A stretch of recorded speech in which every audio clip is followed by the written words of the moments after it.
Hello everybody, welcome to the Readiness channel. My name's Jim.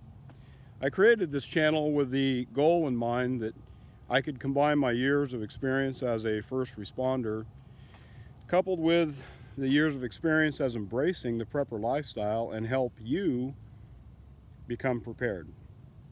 You know, when you used to talk about preparedness, you would get a variety of responses, some not so favorable.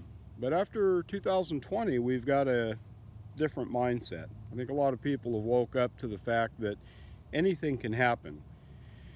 It's always been my belief that we're preparing for anything. You don't know what's going to happen, and I think this year has shown all of us that that's absolutely the case. You can pick a variety of things that you're preparing for. I live in California, and earthquakes are a reality where we live. Other people deal with hurricanes and inclement weather.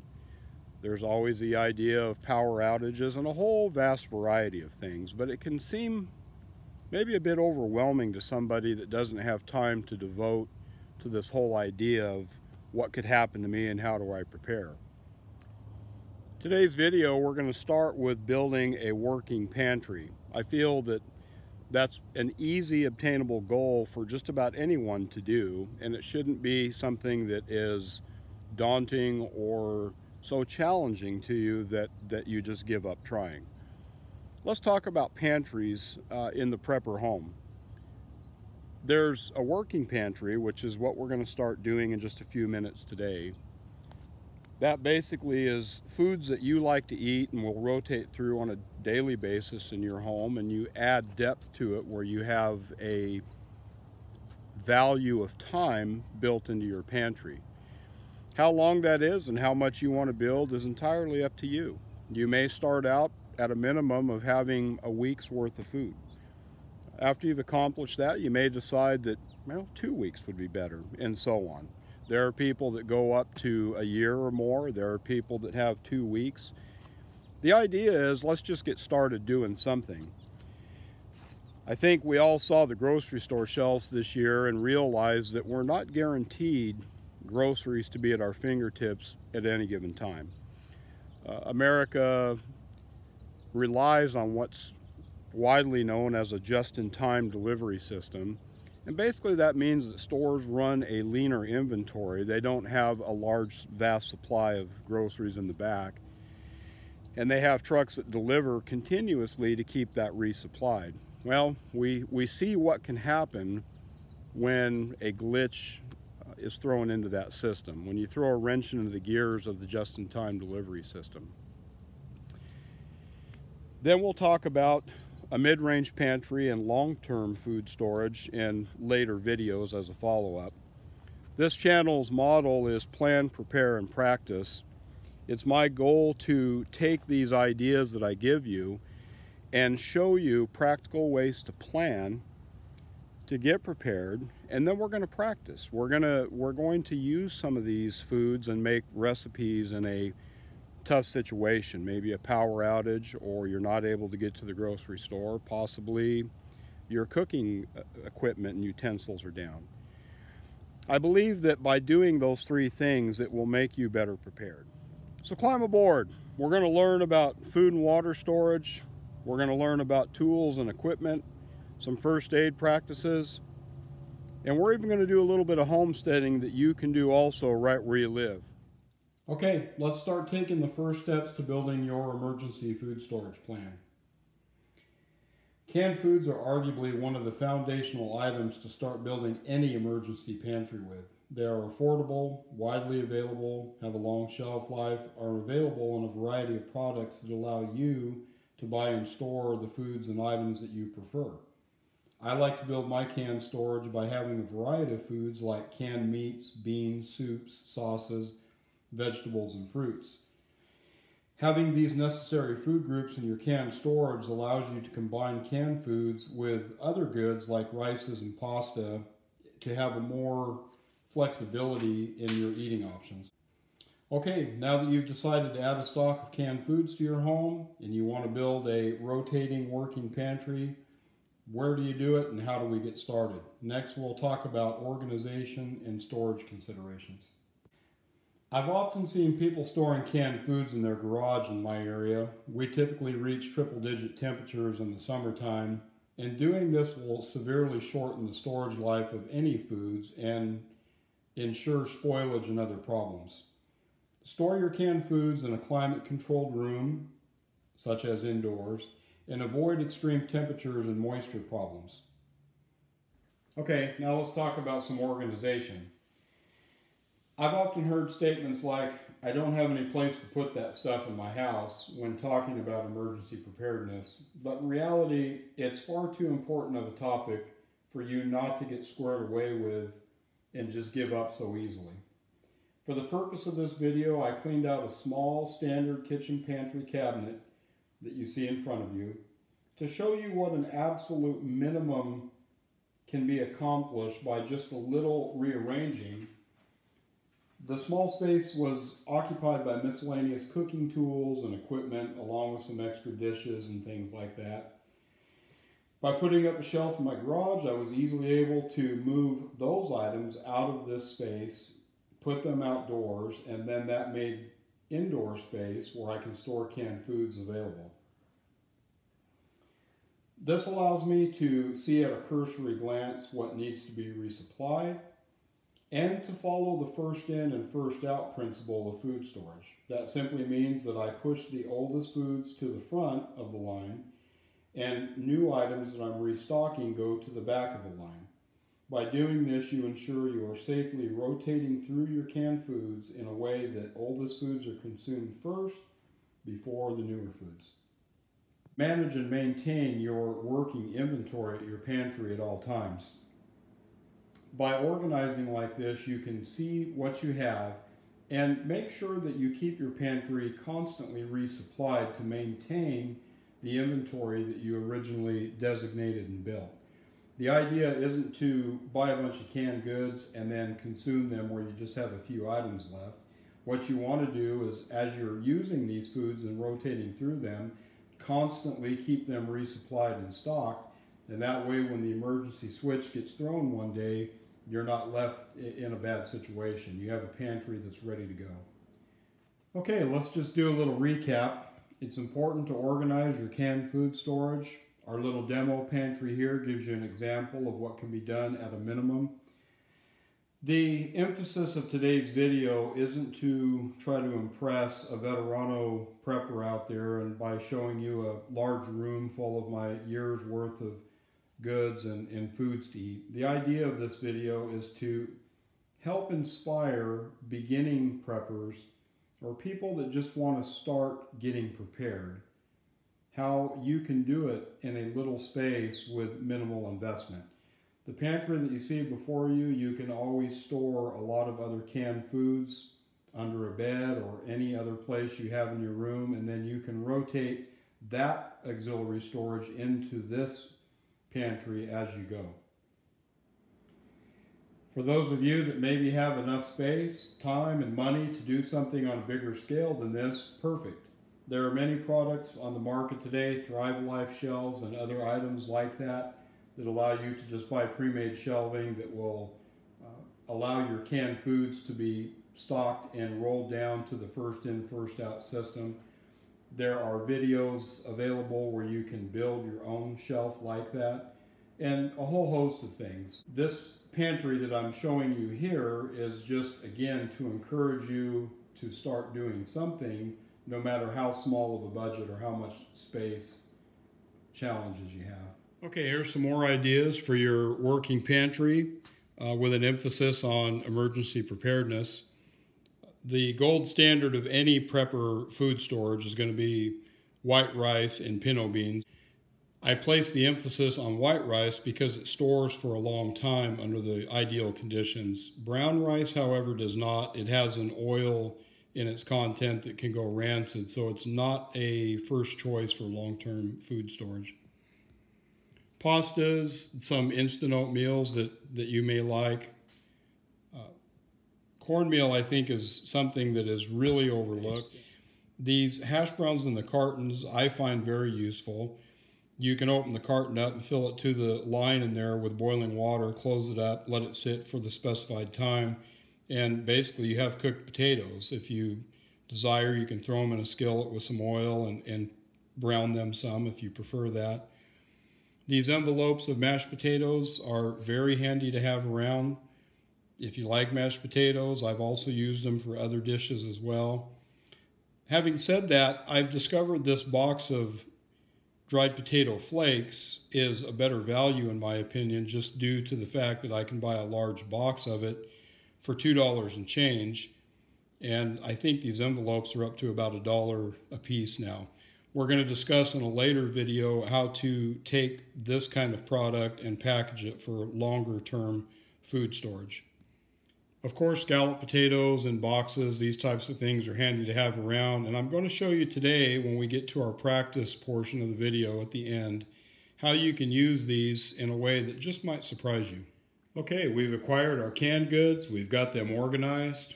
You've added dry goods and grains to your canned goods. Now let's talk about some additional items to add. Peanut butter, it's everybody's favorite. It's a good source of fat and protein. It can be eaten right out of the jar. It requires no cooking. Cooking oils are absolutely essential to have. Pick which ones you like. Coconut oil, I've read, has a longer shelf life than some of the cooking oils. Powdered milk is another important item to consider in your food storage plan. It has varied uses, and if you don't like to drink it, you can use it for cooking, baking, coffee creamers, and a whole number of things. Honey is another gold standard food item in a prepper food storage plan and has a lot of uses. Just be aware of safety concerns of using honey in small children. Do your own research on that. My local grocery store chain sells this large sealed bag of sugar in their bulk foods department. And while 25 pounds may seem like a lot of sugar, we're going to do a video at a later date showing you how to grow and preserve your own fruits and berries at your home, and you'll see why having sugar on hand is essential. Another easy item to add to your pantry is Jello and pudding mixes. It's a dry powder mix. It has a long shelf life, and I think it could go a long way to just adding a feeling of normalcy at your dinner table in an emergency situation. We're going to do a long-term food storage video at a later date. However, I've opted to include this number 10 can of butter powder in today's video because I believe it does have a place in a working food pantry. There are all kinds of things that could affect your refrigeration at home, power outages, and the list just goes on and on. And having this around could go a long way in a situation like that for baking. And again, things that would just keep some normalcy in your home in distress times. Okay, you've bought your canned goods. You've made a space to get organized. You've added some dried rice and beans to your pantry. You've added other essential items that you're going to need. And now let's just talk about common everyday products that you have in your home.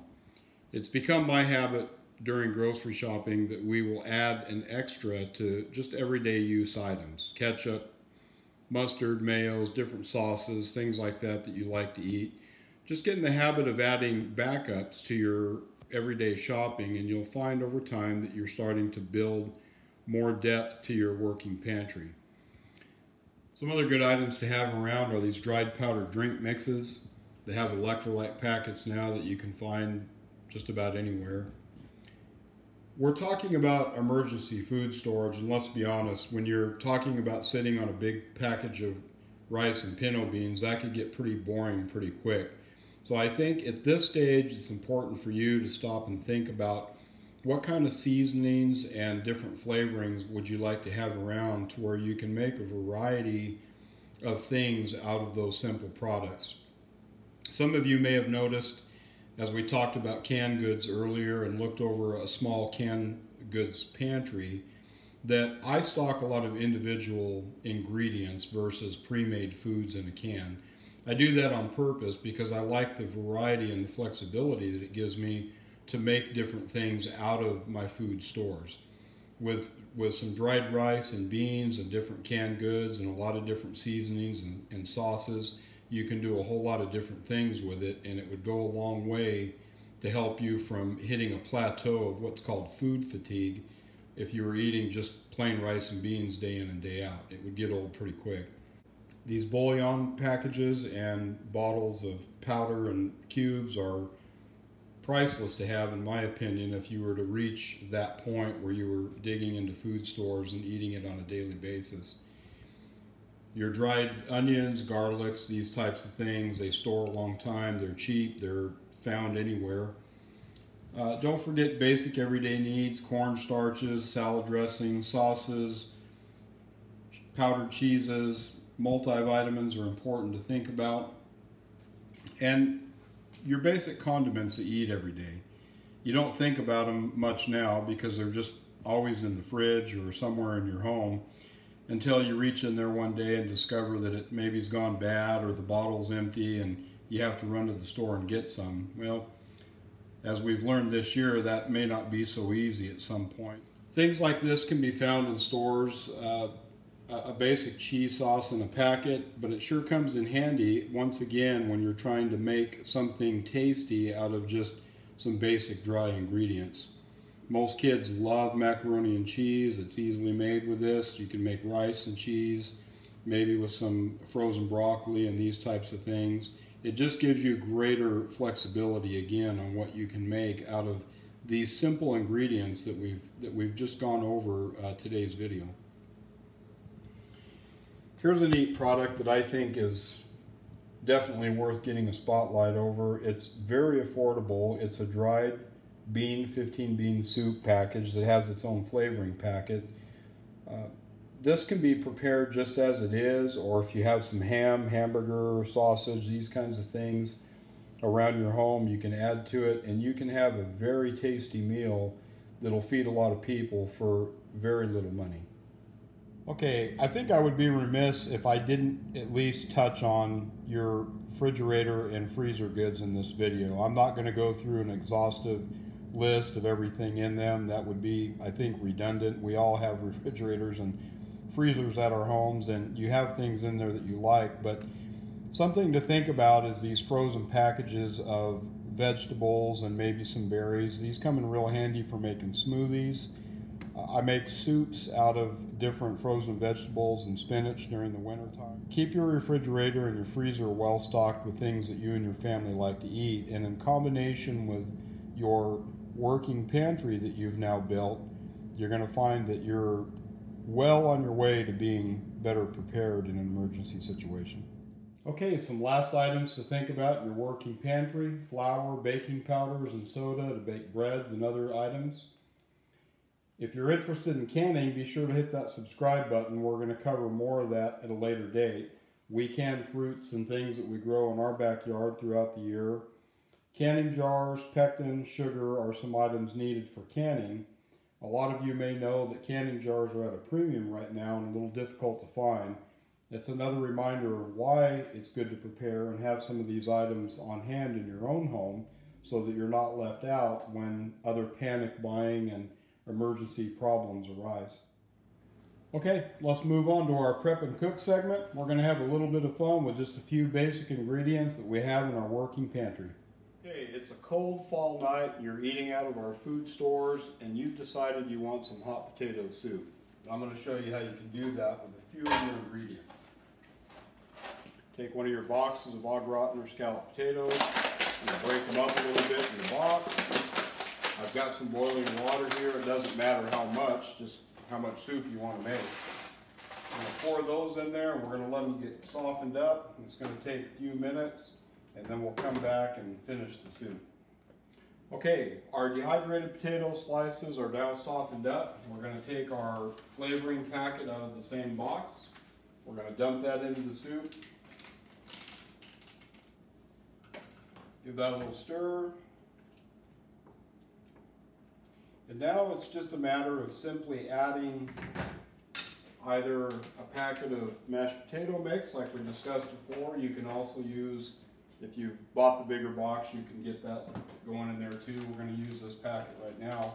And just start slowly adding it till you get the consistency that you want. There's no measurements that are real important here. Just add things and test as you go.